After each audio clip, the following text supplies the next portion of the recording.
আসসালামু আলাইকুম। আপনার উপর শান্তি বর্ষিত হোক। প্রিয় শরীদ, খতমে কামালের 25তম ধাপে আপনাকে স্বাগতম। আপনি জানেন, রোগ শোক, বিপদ আপদ, আসমানি জমিনি বালা মুসিবত, সকল ধরনের অস্থিরতা, অশান্তি, অনিশ্চয়তা, নিরাপত্তাহীনতা, দুর্যোগ, দুর্বিপাক, আজাব গজব থেকে মুক্তির জন্যে খতমে কামালি এক সহজ আমল। খতমে কামালির এই আমলের মধ্য দিয়ে প্রার্থনাকারী প্রার্থনার সাথে মিশে যান। আসলে প্রার্থনাকারী যখন প্রার্থনার সাথে মিশে যান, তখন প্রার্থনা কবুল হয়।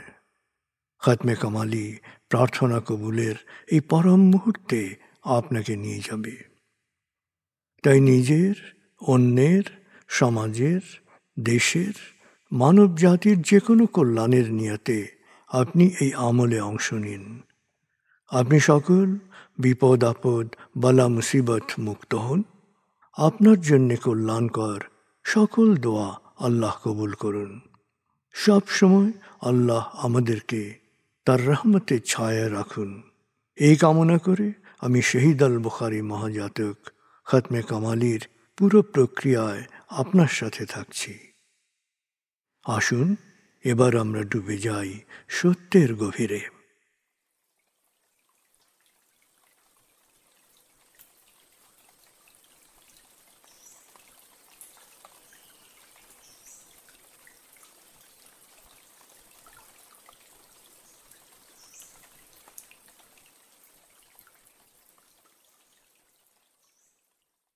হে আল্লাহ, বিতাড়িত শয়তান থেকে আমি তোমার আশ্রয় প্রার্থনা করছি। দয়াময় মেহেরবান আল্লাহর নামে। আয়াতুল মুলক। হে আল্লাহ, সকল ক্ষমতার মালিক, তুমি যাকে ইচ্ছা ক্ষমতা দান করো, যাকে ইচ্ছা ক্ষমতাচ্যুত করো, যাকে ইচ্ছা সম্মানিত করো, যাকে ইচ্ছা অপমানিত করো। তুমি সর্বশক্তিমান, সকল কল্যাণ ও মঙ্গলের আধার। তুমি দিনকে ছোট করে বড় করো রাত, আবার রাতকে ছোট করে বড় করো দিন। তুমি প্রাণহীনে দাও প্রাণ, আর প্রাণবন্তকে করো প্রাণহীন। তুমি যাকে চাও বেহিসাব রিজিক দান করো। সূরা আলে ইমরান আয়াত 26-27। আয়াতুল কুরসি। আল্লাহ ছাড়া কোনো উপাস্য নেই। তিনি শাশ্বত, চিরঞ্জীব, বিশ্ব প্রকৃতির সর্বসত্তার ধারক। তিনি তন্দ্রা নিদ্রাহীন, সদা সজাগ, মহাকাশ ও পৃথিবীর সব কিছুর মালিক। তার সদয় অনুমতি ছাড়া তার কাছে সুপারিশ করার সাধ্য কারো নেই। দৃশ্যমান বা দৃশ্য, অতীত বা ভবিষ্যৎ, সৃষ্টির সব কিছুই তিনি জানেন। তিনি যতটুকু জানাবেন, এর বাইরে তার জ্ঞানের সীমানা সম্পর্কে ধারণা করা কারো পক্ষেই সম্ভব নয়। তার আসন, তার কর্তৃত্ব পৃথিবী ও নভমণ্ডলের সর্বত্র বিস্তৃত, আর তার সংরক্ষণে তিনি অক্লান্ত। তিনি সর্বোচ্চ, সুমহান। সূরা বাকারা আয়াত 255।